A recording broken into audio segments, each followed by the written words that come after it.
Hello student. आज का class हम करेंगे, बड़ा ही इम्पोर्टेंट टॉपिक है और ये आपको फंडामेंटल काफ़ी समझना है, फंडामेंटली स्ट्रॉन्ग करेगा और इस पे बहुत सारे क्वेश्चन सीबीएसई में भी आते हैं और जो आप नीट और जेईई का प्रिपरेशन करते हो वहाँ से भी आते हैं। तो आप इसको थोड़ा अच्छे से समझो और स्टार्ट करते हैं। हमने एक नोट्स आपके लिए बना दिया है।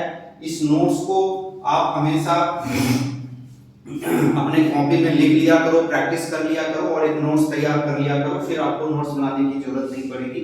टॉपिक वाइज मैं यहाँ पे आपको वीडियो देता रहूंगा जिसमें सारा मेंशन रहेगा। तो सबसे पहले हम यहाँ पे समझते हैं कि जब हम इलेक्ट्रिक डायपोल को एक यूनिफॉर्म इलेक्ट्रिक फील्ड में रख देते हैं तो क्या होता है।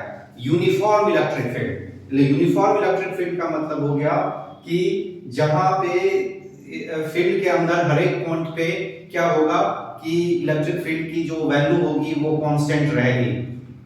तो आगे इसका एप्लीकेशन गॉस थ्योरम में भी हम समझाएंगे कि इलेक्ट्रिक फील्ड कैसे कांस्टेंट रहता है।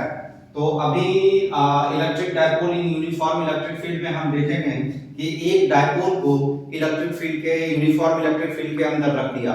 जब आपने एक इलेक्ट्रिक डायपोल को यूनिफॉर्म इलेक्ट्रिक फील्ड में रख दिया तो यूनिफॉर्म इलेक्ट्रिक फील्ड को हम पैरेलल लाइन से दिखाते हैं। जैसे यहाँ पैरेलल लाइंस खींचे हुए हैं, 3 लाइन मैंने खींचा है, ये इलेक्ट्रिक फील्ड को दिखा रहा है। ये लाइन पैरेलल लाइंस खींचना है यूनिफॉर्म इलेक्ट्रिक फील्ड के केस में।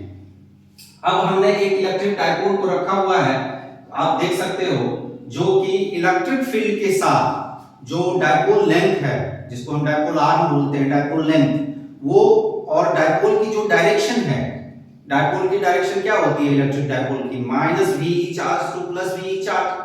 तो यहाँ माइनस क्यू चार्ज यहाँ है, प्लस क्यू चार्ज यहाँ है। तो इसकी डायरेक्शन हो गई इस तरफ, है ना, स्ट्रेट लाइन में, डायपोल एक्सिस के अलोंग बिल्कुल स्ट्रेट लाइन। तो डायपोल लेंथ के अलोंग बिल्कुल स्ट्रेट लाइन जब हम नीचे से ऊपर की तरफ negative charge to positive charge खींचेंगे तो हम देखते हैं कि इलेक्ट्रिक फील्ड के साथ ये थीटा एंगल बना रहा है ना, एक थीटा एंगल बना रहा है। तो यहां से हम टॉर्क निकालने की कोशिश करेंगे कि उस इलेक्ट्रिक फील्ड उस डायपोल पे, वो जो इलेक्ट्रिक डायपोल है उस पे एक टॉर्क लगता है और उस टॉर्क की वैल्यू क्या होती है, इन सब चीजों को अभी हम डिस्कशन करते हैं। तो आप देखो यहाँ पे लिखा हुआ है कि let an electric dipole is kept inside an uniform electric field of strength E, force on charge Q। देखो इस चार्ज प्लस Q पे कौन सा फोर्स लगेगा, तो मैंने फोर्स की फार्मूला बताई थी, है ना, सबसे पहले वीडियो में कि Q into E होता है, सेकेंड वीडियो में आई थिंक। तो Q into E होता है, तो Q into E लगाया पॉजिटिव चार्ज पे और सेम फोर्स लग रहा है नेगेटिव चार्ज पे, लेकिन दोनों की डायरेक्शन अपोजिट है। ये पॉइंट आपको मैं फिर रिपीट कर रहा हूं, आपको बार-बार रिपीट करता हूं, उसको याद रखो। जब पॉजिटिव चार्ज को इलेक्ट्रिक फील्ड के अंदर रखते हैं तो उस पे इलेक्ट्रिक फील्ड के डायरेक्शन में फोर्स लगता है और नेगेटिव चार्ज को जब इलेक्ट्रिक फील्ड में रखते हैं तो नेगेटिव फील्ड के अपोजिट डायरेक्शन में फोर्स लगता है। इसको याद रखना बहुत ही जरूरी है। तो हमने यहाँ पे दोनों फोर्स निकाल लिया। अब पूछो कि इस डायपोल पे, इलेक्ट्रिक डायपोल पे नेट फोर्स क्या लग रहा है, तो एक फोर्स लगा प्लस QE, एक फोर्स लगा माइनस QE, प्लस इस और माइनस इसलिए कि दोनों की डायरेक्शन अपोजिट है। आप देख सकते हो इसमें इलेक्ट्रिक फील्ड के डायरेक्शन में फोर्स लगा, है ना, और इसमें इलेक्ट्रिक फील्ड के डायरेक्शन के अपोजिट में लगा। ये हमारा इलेक्ट्रिक फील्ड का डायरेक्शन है, ये हमारा इलेक्ट्रिक फील्ड का डायरेक्शन बता रहा है, इस तरफ एरो जो दिखा रहा है। तो दो इक्वल एंड अपोजिट फोर्सेस लग रहे हैं, तो force is a vector quantity, तो नेट फोर्स क्या हो जाएगा डायपोल पे, यूनिफॉर्म इलेक्ट्रिक फील्ड के अंदर, याद रखो यूनिफॉर्म इलेक्ट्रिक फील्ड के अंदर जो टोटल नेट फोर्स होगा दैट विल बी 0। क्यों, प्लस QE माइनस QE दोनों को ऐड करते हैं वेक्टरली, तो एक का साइन प्लस एक का साइन माइनस, वेक्टरली ऐड करेंगे, कट के 0 हो गया क्योंकि मैग्नीट्यूड दोनों का बराबर है। यूनिफॉर्म इलेक्ट्रिक फील्ड के अंदर, बार बार मैं बोल रहा हूं यूनिफॉर्म, नॉन यूनिफॉर्म में सिनेरियो चेंज हो जाएगा। नाउ आ जाओ कि अब एक बहुत ही सिंपल मेथड से हम टॉर्क निकाल लेते हैं। निकालने के और भी मेथड हैं लेकिन मैं थोड़ा सिंपलीफाई रखना चाहता हूं। तो इस केस में आप देख सकते हो कि टॉर्क का जो फार्मूला है हमने क्या लिखा है, ये याद रखना, टॉर्क की जो फार्मूला लिखा है, torque is equal to magnitude of either force into perpendicular distance between the forces perpendicular between the forces perpendicular distance। अब ये एक फोर्स QE इधर लगा, दूसरा फोर्स माइनस QE इधर लगा, तो दोनों पैरेलल हैं, तो दोनों के बीच में परपेंडिकुलर डिस्टेंस जो होगा सो थोड़ा पीछे खींचेंगे इस लाइन को और उस पे ये डिस्टेंस ड्रॉ करेंगे। तो दोनों फोर्स के बीच का जो डिस्टेंस है देखो ये वाला आ जाएगा, ये यहां से लेके यहां तक है ना। तो ये चूंकि यहाँ 90 डिग्री डाला इसके पे यहाँ पे, तो डिस्टेंस ऐसे ही निकालते हैं, 90 डिग्री डाल के डिस्टेंस निकालते हैं। तो हमने either force into perpendicular distance between the forces, तो दो फोर्सेस के बीच में हमारा परपेंडिकुलर डिस्टेंस क्या होगा। तो यहाँ आप देख सकते हो कि जो हमारा डायपोल लेंथ है दैट इज 2a, हम हमेशा 2a एज्यूम करते हैं इलेक्ट्रिक डायपोल के केस में उसकी लेंथ, और ये एंगल थीटा, ये एंगल थीटा है। तो थोड़ा सा चाहो तो आप यहाँ पे कैलकुलेशन कर सकते हो, वैसे करने की जरूरत नहीं। अगर हम इसको निकालना चाहेंगे कि ये कितना है डिस्टेंस, इसको मान लो d है, ये वाला जो डिस्टेंस है परपेंडिकुलर डिस्टेंस है ना, perpendicular distance d is equal to, यहाँ पे राइट एंगल ट्रायंगल है तो आपको भी पता है कि ये हो जाएगा सॉरी, एक हम d को ऐसे लिख लेते हैं कि sine theta is equal to d upon में 2a। इसमें कोई डाउट नहीं होना चाहिए, d जो है हम इस डिस्टेंस को मान रहे हैं, d जो है हम इस डिस्टेंस को मान रहे हैं, जो परपेंडिकुलर डिस्टेंस है दोनों फोर्स के बीच में, उसको हमने d मान लिया।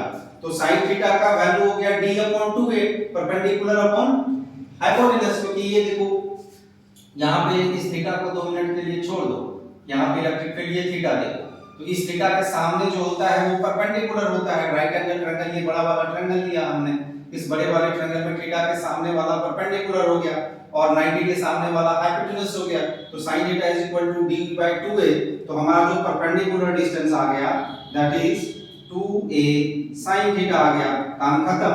तो हमने यहाँ पे क्या किया, तो जो परपेंडिकुलर डिस्टेंस है उसकी वैल्यू 2a sin थीटा है, उसको हमने वहां पे रख दिया परपेंडिकुलर डिस्टेंस के जगह पे। तो हमारा देखो क्या फार्मूला निकल के आ गया, फोर्स की वैल्यू रखी QE, हमारा जो फोर्स लग रहा है आइदर फोर्सेस किसी एक का मैग्नीट्यूड, तो दैट इज द QE, और परपेंडिकुलर डिस्टेंस तो 2a sin थीटा, फिर थोड़ा सा q into 2a को एक साथ ले लिया, e को बाहर कर दिया, है ना, मल्टीप्लिकेशन में है तो ऑर्डर हम चेंज कर सकते हैं, 2 into 3 into 4 या फिर 4 into 3 into 2 एक ही बात है। तो वही किया q into 2a into e और sin थीटा। तो q into 2a को हम p ले सकते हैं, डायपोल मोमेंट हमने पढ़ रखा है कि डायपोल मोमेंट का फार्मूला q into 2a होता है। तो टॉर्क की वैल्यू जो आई p sin थीटा आ गया। अब इसको हम वेक्टरली लिखें तो क्रॉस प्रोडक्ट में लिखेंगे, टॉर्क को वेक्टरली लिखेंगे p cross e। sin theta जब भी होता है तो क्रॉस प्रोडक्ट हो जाता है, दो वेक्टर को मल्टीप्लाई करने पे जब एक वेक्टर आता है तो यहाँ पे डायपोल मोमेंट वेक्टर है, इलेक्ट्रिक फील्ड वेक्टर है, दोनों को हमने प्रोडक्ट किया तो एक नया वेक्टर आ गया दैट इज द टॉर्क। जब भी दो वेक्टर को मल्टीप्लाई करने पे एक नया वेक्टर आ जाता है तो क्रॉस प्रोडक्ट होता है। तो और जब भी दो वेक्टर को मल्टीप्लाई करने पे एक स्केलर आ जाता है तो वहां स्केलर प्रोडक्ट होता है। ये सारी फंडामेंटल बात है जो आपको 11th में ही पढ़ा होगा। तो टॉर्क का वैल्यू हमने p क्रॉस e निकाल लिया। अब सबसे इंपॉर्टेंट चीज ये है कि इस टॉर्क की डायरेक्शन क्या होगी। तो भाई क्रॉस प्रोडक्ट जब आपने पढ़ा है तो क्रॉस प्रोडक्ट क्या कहता है कि अब p और e है ना, तो p की डायरेक्शन ले लिया हमने, p की डायरेक्शन क्या है, नेगेटिव चार्ज से पॉजिटिव चार्ज, e की डायरेक्शन क्या है, ये हॉरिजॉन्टल है एक्सिस है ना। तो p को a की तरफ घुमाओ, p को जब a की तरफ ऐसे p और e, ये रहा हमारा, ध्यान देना इस पे थोड़ा सा यहाँ डायरेक्शन समझने के लिए कि ये रहा आपका, यहीं पे करते हैं, ये रहा e, इलेक्ट्रिक फील्ड हॉरिजॉन्टल है और p ऐसे है हमारा, नेगेटिव चार्ज इधर है, पॉजिटिव चार्ज इधर है, तो ये हमारा p की डायरेक्शन है, ये दोनों के बीच में थीटा है। तो हमारा p का जो डायरेक्शन आया ये negative charge to positive charge. तो जब हम p को a की तरफ ऐसे घुमाएंगे, राइट हैंड स्क्रू रूल, जब p को a की तरफ दिखाएंगे तो हमारा जो टॉर्क का डायरेक्शन डायरेक्शन आ रहा है इनटू द पेपर है ना। राइट हैंड स्क्रू रूल लगा के हम यहाँ पे टॉर्क की डायरेक्शन निकालते हैं। इन सब चीजों पे जो डिस्कशन है 11th में भी टॉर्क पढ़ा होगा, वहां से हुआ होगा। राइट हैंड स्क्रू रूल है ना। अगर हम ऐसे घुमाएंगे है ना, जिसको बोलते हैं एंटी क्लॉकवाइज, तो अपवर्ड आएगा, और अगर हम क्लॉकवाइज ऐसे घुमाएंगे तो डाउनवर्ड आएगा। तो ये अगर xy प्लेन में रखा हुआ है तो टॉर्क हमेशा z एक्सिस के अलोंग आएगा, क्योंकि ये परपेंडिकुलर होता है। जो नया वेक्टर आता है क्रॉस प्रोडक्ट में, जैसे p क्रॉस e किया तो हमारा एक नया वेक्टर आ गया टॉर्क। तो टॉर्क जो होगा ऑलवेज एक नए एक्सिस पे होगा, जो एक्सिस इन दोनों के प्लेन पे परपेंडिकुलर होता है। तो p और e xy प्लेन में अगर रखा हुआ है तो टॉर्क की डायरेक्शन जो होगी z एक्सिस के अलोंग होगी, एंटी क्लॉकवाइज के केस में अपवर्ड और क्लॉकवाइज के केस में downward minus z axis, downward minus z axis, और क्लॉकवाइज के केस एंटी क्लॉकवाइज के केस में प्लस z एक्सिस। तो ये सारी चीजें जो है सो आपको थोड़ा डीप में जाके करना पड़ेगा। वीडियो हम लंबा नहीं करना चाहते, इसलिए अभी उस पे डिस्कशन नहीं करेंगे। अभी जो हम केवल ये इलेक्ट्रिक डायपोल के बारे में डिस्कशन करेंगे, जब हम उस पे टॉर्क क्या लग रहा है। तो देखो डायपोल, इलेक्ट्रिक डायपोल जब यूनिफॉर्म इलेक्ट्रिक फील्ड में होता है तो नेट फोर्स जीरो लगता है। पहली इंपॉर्टेंट बात ये। दूसरी इंपॉर्टेंट बात, डायरेक्शन कैसे फाइंड करते हैं टॉर्क की। जो p क्रॉस e आ रहा है, p क्रॉस, तो वो राइट हैंड स्क्रू रूल लगा के करते हैं। एंटी क्लॉकवाइज अपवर्ड और क्लॉकवाइज डाउनवर्ड, है ना, z एक्सिस के अलोंग। अगर p और e xy प्लेन में है, xy प्लेन में है तो z एक्सिस के अलोंग आता है ना। हमेशा जो नया वेक्टर आएगा, दो वेक्टर को मल्टीप्लाई करके वेक्टर प्रोडक्ट में जो नया वेक्टर आएगा वो हमेशा इन दोनों के प्लेन के ऊपर परपेंडिकुलर वाला एक्सिस होगा। अगर ये xy प्लेन में रखा है p और e, तो z एक्सिस के अलोंग, है ना, वो परपेंडिकुलर होता है z एक्सिस दोनों उस प्लेन के ऊपर, xy प्लेन के ऊपर, है ना। x एक्सिस y एक्सिस पे दोनों पे परपेंडिकुलर होगा। तो अब आ जाओ इक्विलिब्रियम ऑफ डायपोल कैसे हम करेंगे यहाँ पे। कि डायपोल स्टेबल इक्विलिब्रियम कब समझा जाता है कि डायपोल स्टेबल इक्विलिब्रियम में है जब थीटा 0 डिग्री हो जाए। जब थीटा 0 डिग्री हो जाए, जब थीटा 0 डिग्री हो जाए तो स्टेबल इक्विलिब्रियम होता है। तो स्टेबल इक्विलिब्रियम में नेट फोर्स भी 0 होता है, क्योंकि यूनिफॉर्म इलेक्ट्रिक फील्ड में नेट फोर्स 0 होता है। और थीटा अगर 0 डिग्री हो गया बच्चों, तो PE sin थीटा, टॉर्क की वैल्यू होती है PE sin थीटा। अब जो ही sin थीटा आप 0 डिग्री रखोगे तो टॉर्क 0 आ जाएगा, क्योंकि sin थीटा sin 0 0 होता है, तो पूरे को 0 कर देगा। तो इसमें टॉर्क नहीं लगता स्टेबल इक्विलिब्रियम के अंदर। क्यों? क्योंकि जो डायपोल होता है बिल्कुल इलेक्ट्रिक फील्ड के अलोंग हो जाता है। जैसे कि हम स्टेबल इक्विलिब्रियम को ऐसे समझ सकते हैं कि ये इलेक्ट्रिक फील्ड है, इलेक्ट्रिक फील्ड की डायरेक्शन है, और ये हमारा जो डायपोल होगा वो इधर माइनस क्यू होगा और इधर प्लस क्यू होगा। तो डायपोल की डायरेक्शन माइनस क्यू से प्लस के तरफ, है ना। इलेक्ट्रिक डायपोल की जो डायरेक्शन होगी माइनस क्यू से प्लस के तरफ लेंगे, और ई और इलेक्ट्रिक डायपोल का डायरेक्शन, डायपोल मोमेंट का डायरेक्शन, दोनों डायपोल मोमेंट का और इलेक्ट्रिक फील्ड का डायरेक्शन सेम हो गया, है ना, बिल्कुल उसी एक्सिस के अलोंग है। तो 0 डिग्री थीटा हो गया। तो यहाँ पे कोई टॉर्क नहीं लगता है, क्योंकि sin थीटा 0 हो गया तो पूरे को 0 कर देता है। ये स्टेबल इक्विलिब्रियम कहलाता है फ्रेंड। दूसरा चीज है अनस्टेबल इक्विलिब्रियम। क्या होता है अनस्टेबल इक्विलिब्रियम में? जैसे ये इलेक्ट्रिक फील्ड है दोस्तों, बच्चों, ये इलेक्ट्रिक फील्ड की डायरेक्शन है, ये इलेक्ट्रिक फील्ड की डायरेक्शन है। अब टॉर्क को एक काम करो, इधर नेगेटिव रख दो और इधर पॉजिटिव कर दो। तो इसमें क्या होगा, तुम्हारा डायपोल मोमेंट की जो डायरेक्शन होगी बेटा माइनस क्यू से प्लस क्यू के तरफ होगा, मतलब इस तरफ आ जाएगा, माइनस क्यू से प्लस क्यू के तरफ। और इलेक्ट्रिक फील्ड इधर है, तुम्हारा डायपोल मोमेंट का डायरेक्शन इधर आ गया, तो दोनों के बीच में 180 डिग्री हो गया। इसको अनस्टेबल इक्विलिब्रियम बोलते हैं। अनस्टेबल इक्विलिब्रियम तब होता है जब थीटा 180 डिग्री हो गया, मतलब डायपोल मोमेंट की डायरेक्शन इलेक्ट्रिक फील्ड के अपोजिट में आ गया। डायपोल मोमेंट की डायरेक्शन इलेक्ट्रिक फील्ड के अपोजिट में आ गया, तो थीटा इक्वल टू 180 हो गया। एफ नेट यहां भी 0 होता है ना, और टॉर्क जो होगा यहां पे ये भी 0 होगा, टॉर्क भी 0 होगा, क्योंकि sin 180 डिग्री में 0 वैल्यू आ जाती है, तो टॉर्क भी 0। तो ये दो केस है, थीटा इक्वल टू 0 डिग्री और थीटा इक्वल टू 180 डिग्री, जहां इलेक्ट्रिक डायपोल स्टेबल होता है और एक स्टेबल इक्विलिब्रियम कहलाता है, एक unstable equilibrium. Theta equal to 180 degree unstable equilibrium. इसमें डायपोल मोमेंट की डायरेक्शन जो होती है वो इलेक्ट्रिक फील्ड के अपोजिट होती है। और ऊपर वाले केस में स्टेबल इक्विलिब्रियम में डायपोल मोमेंट की डायरेक्शन और इलेक्ट्रिक फील्ड की डायरेक्शन सेम होता है, पैरेलल होते हैं या उसी एक्सिस के अलोंग होता है, तो वहां थीटा 0 डिग्री लेते हैं। पहला इंपॉर्टेंट पॉइंट। दूसरा इंपॉर्टेंट पॉइंट जो आपको समझना है यहाँ पे वो है कि जब कोई भी डायपोल, इलेक्ट्रिक डायपोल जब स्टेबल होता है, स्टेबल इक्विलिब्रियम में होता है, तो ध्यान देना टॉर्क इज रेस्टोरिंग होता है। टॉर्क कैसा होता है? रेस्टोरिंग होता है। ये सब इंपॉर्टेंट है बेटा, ये सब इंपॉर्टेंट है और इस सब चीज आपको काफी मेहनत करने के बाद निकालना पड़ेगा, लेकिन मैं यहाँ पहले ही आपको समझा रहा हूं ताकि आपका लेवल बढ़ता चला जाए।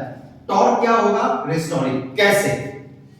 मान लो ये आपने ये स्टेबल इलेक्ट्रिक फील्ड की डायरेक्शन है और ये हमारा माइनस क्यू और प्लस क्यू, डायपोल मोमेंट की डायरेक्शन माइनस क्यू से प्लस क्यू की तरफ है, तो इलेक्ट्रिक फील्ड और डायपोल मोमेंट की डायरेक्शन सेम है ना? माइनस क्यू से प्लस क्यू इधर, इलेक्ट्रिक फील्ड भी इधर, तो दोनों के बीच में 0 डिग्री, तो स्टेबल इक्विलिब्रियम। अब आप एक काम करो, इस इलेक्ट्रिक डायपोल को थोड़ा सा अनस्टेबल कर दो d थीटा से, इसको ऐसे करके घुमा, तो जब तुम घुमाओगे हल्का सा ऐसे ट्विस्ट करोगे हल्का सा, तो एक थीटा एंगल बन जाएगा। अब ध्यान दो QE इधर लग रहा है, इलेक्ट्रिक फील्ड की डायरेक्शन में पॉजिटिव चार्ज पे लगेगा और इलेक्ट्रिक फील्ड के अपोजिट डायरेक्शन में माइनस क्यू चार्ज पे लगेगा, नेगेटिव चार्ज पे। तो अब ये टॉर्क क्या करेगा? टॉर्क अगेन इसको ऐसे घुमाएगा, क्लॉकवाइज ऐसे घुमाएगा। क्यों? QE इधर माइनस QE इधर, तो इसको ऐसे घुमाएगा। तो टॉर्क क्या हो गया? इसको वापस इसी पोजीशन में लाना चाह रहा है, टॉर्क इसको वापस इसी पोजीशन में लाना चाह रहा है, तो टॉर्क इज रेस्टोरिंग, है ना? Try to keep in equilibrium, इसको इक्विलिब्रियम में रखना चाहता है, वो अगेन उसको क्लॉकवाइज घुमा के वही लाना चाहेगा।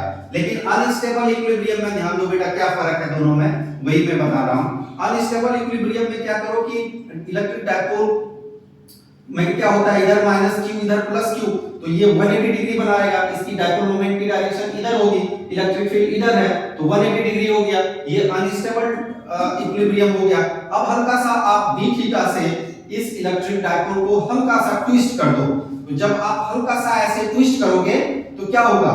यहाँ माइनस QE है तो इलेक्ट्रिक फील्ड के अपोजिट में फोर्स लगेगा, यहाँ प्लस QE है तो इलेक्ट्रिक फील्ड के डायरेक्शन में फोर्स लगेगा। अब देखो ये रिस्टोरिंग नहीं है, ये क्या कर रहा है? उल्टा आपने जिधर घुमाया उधर और ये घुमा देगा, है ना? तो यहाँ पे टॉर्क जो होता है वो रेस्टोरिंग नहीं होता है, ये इसको वापस इक्विलिब्रियम में नहीं ला पाएगा, उल्टे उसको और सपोर्ट कर देगा घूमने का। तो ये दोनों फर्क होता है टॉर्क का स्टेबल और अनस्टेबल इक्विलिब्रियम में। ये इंपॉर्टेंट चीज हो गया।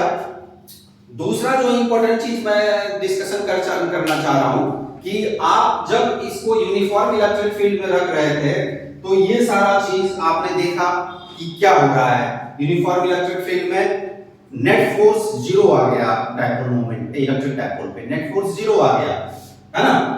बाकी चीजें आपने देखा कि टॉर्क कैसे है, क्या है ना? लेकिन अगर नॉन यूनिफॉर्म इलेक्ट्रिक फील्ड होगा, नॉन यूनिफॉर्म में इलेक्ट्रिक फील्ड बढ़ता जाएगा, एक तरफ जाने से दूसरी तरफ आने से घटता जाएगा, तो नॉन यूनिफॉर्म इलेक्ट्रिक फील्ड है। तो नॉन यूनिफॉर्म में नेट फोर्स इज नॉट 0 होता है, therefore it creates linearly accelerated motion, क्योंकि नेट फोर्स 0 नहीं होगा। क्यों? क्योंकि ध्यान दो नॉन यूनिफॉर्म इलेक्ट्रिक फील्ड में क्या होगा कि इधर इलेक्ट्रिक फील्ड मान लो ज्यादा है, इधर कम है, इधर ज्यादा है, मान लो इलेक्ट्रिक फील्ड इस तरफ ज्यादा है और इस तरफ जाने से कम होता जा रहा है, तो इधर इलेक्ट्रिक फील्ड जाने से कम होता जा रहा है, इधर ज्यादा है, तो यहाँ पे इलेक्ट्रिक फील्ड ज्यादा होगा, यहाँ पे इलेक्ट्रिक फील्ड कम होगा, क्योंकि ये थोड़ा सा लेफ्ट शिफ्ट है, ये राइट शिफ्ट है, तो इस एंड पे ज्यादा फोर्स लगेगा और इस एंड पे कम फोर्स लगेगा, इस एंड पे कम फोर्स लगेगा, इस एंड पे ज्यादा फोर्स लगेगा। तो यहां से आपने समझ लिया कि नेट फोर्स 0 नहीं हो पाएगा नॉन यूनिफॉर्म इलेक्ट्रिक फील्ड में। क्यों? क्योंकि इलेक्ट्रिक फील्ड वैरी कर रहा है, तो ये जो एंड है इधर इलेक्ट्रिक फील्ड कम है इस तरफ, तो इस पे जो फोर्स लगेगा वो कम होगा विद रिस्पेक्ट टू इधर, ये इधर स्ट्रांग है इलेक्ट्रिक फील्ड, है ना? नॉन यूनिफॉर्म तो यही होता है जिसमें इलेक्ट्रिक फील्ड बदलते रहते हैं। और दूसरा चीज है, ये तो हो गया कि नेट फोर्स 0 नहीं होगा नॉन यूनिफॉर्म में, तो लीनियरली जब नेट फोर्स 0 नहीं होगा तो क्या करता है? वो लीनियर एक्सेलरेशन लाता है, तो उस डायपोल उस सिस्टम में लीनियर एक्सेलरेशन लाएगा। दूसरा इंपॉर्टेंट चीज कि electric dipole will also has angularly accelerated motion due to net torque. अब इसमें क्या होगा? टॉर्क तो लगेगा, है ना? लेकिन कम ज्यादा लगेगा, एक एंड पे ज्यादा टॉर्क लगेगा, एक एंड पे कम फोर्स लगेगा। जब एक एंड पे ज्यादा फोर्स है, एक एंड पे कम फोर्स है, तो जो टॉर्क होगा एक डायरेक्शन में ज्यादा हो जाएगा, एक डायरेक्शन में कम हो जाएगा, है ना। एक डायरेक्शन में ज्यादा हो, इधर टॉर्क की वैल्यू ज्यादा हो जाएगी क्योंकि फोर्स ज्यादा है। तो जो ही फोर्स ज्यादा है तो फार्मूला हमारा यही है ना, टॉर्क का QE * 2a sin थीटा। तो QE एक एंड पे ज्यादा है, टॉर्क का भी फार्मूला है QE sin थीटा, QE ये क्या है, PE sin थीटा। P हो गया dipole moment, E sin theta, P हो गया डायपोल मोमेंट। तो एक एंड पे ज्यादा फोर्स है, एक एंड पे कम फोर्स है, तो एक एंड पे लगने वाला का टॉर्क भी ज्यादा आएगा, एक पे लगने वाला टॉर्क कम आएगा।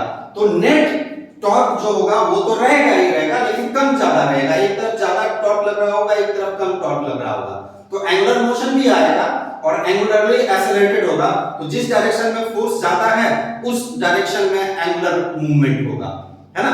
तो ये होना तो वही है, एंगुलर एक्सेलरेशन तो आना ही है, पर उसमें भी आता है, इसमें भी आएगा, लेकिन इसमें नेट जो फोर्स लगेगा दोनों एंड पे वो कम ज्यादा होगा, उससे लगने वाला टॉर्क भी कम ज्यादा होगा। बाकी एंगुलरली एक्सेलरेशन उसमें भी होता है, एंगुलरली एक्सेलरेशन इसमें भी होगा। बस ये फर्क है, इसमें नेट फोर्स जीरो नहीं होगा, इसमें लीनियर एक्सेलरेशन भी हो जाएगा और एंगुलर एक्सेलरेशन भी हो जाएगा। इसका मतलब है कि डायपोल मूव भी करते हुए आगे बढ़ता हुआ जाएगा, डायपोल मूव भी करेगा इलेक्ट्रिक डायपोल, ऐसे एंगुलर मूवमेंट भी होगी डायपोल की, है ना, और लीनियर मोशन भी होगी, मतलब आगे ही बढ़ता हुआ जाएगा। ये नॉन यूनिफॉर्म है। तो इस तरह से चूंकि हमें थोड़ा बोलना पड़ता है जल्दी जल्दी, नहीं तो ये वीडियो लंबा होता चला जाएगा। तो ये बड़ा ही इंपॉर्टेंट वीडियो है और बड़ा इंपॉर्टेंट सेशन है, इसको आप बार बार करके देखो और इसके कॉन्सेप्ट को समझ लो। ये जो मैंने यहाँ पे लिखा है इससे बेटा IIT में भी क्वेश्चन आ जाता है। क्यों? क्योंकि थोड़ा वक्त मिलेगा नेक्स्ट वीडियो में तो हम उसको भी बताएंगे। CBSE में के लिए तो ये इंपॉर्टेंट है ही है, नीट और JEE के लिए भी बहुत काफी इंपॉर्टेंट है, उसमें भी थोड़ा हम आगे नेक्स्ट टॉपिक पर डिस्कशन करेंगे। जो कि हमारा वीडियो JEE के लिए थोड़ा सा थ्योरी देना इसमें बहुत जरूरी है। तो जो JEE और नीट के एस्पिरेंट हैं, जो उनको सोचना है कि मुझे आगे JEE करना है, नीट करना है या कैरियर बनानी है, तो उसके लिए भी नेक्स्ट वीडियो में लेके आऊंगा, उसमें थोड़ा थ्योरी एक्सप्लेन करूंगा कैसे क्या कांसेप्ट है। Okay student, so thank you, खुश रहो, मुस्कुराते रहो और हंसते रहो।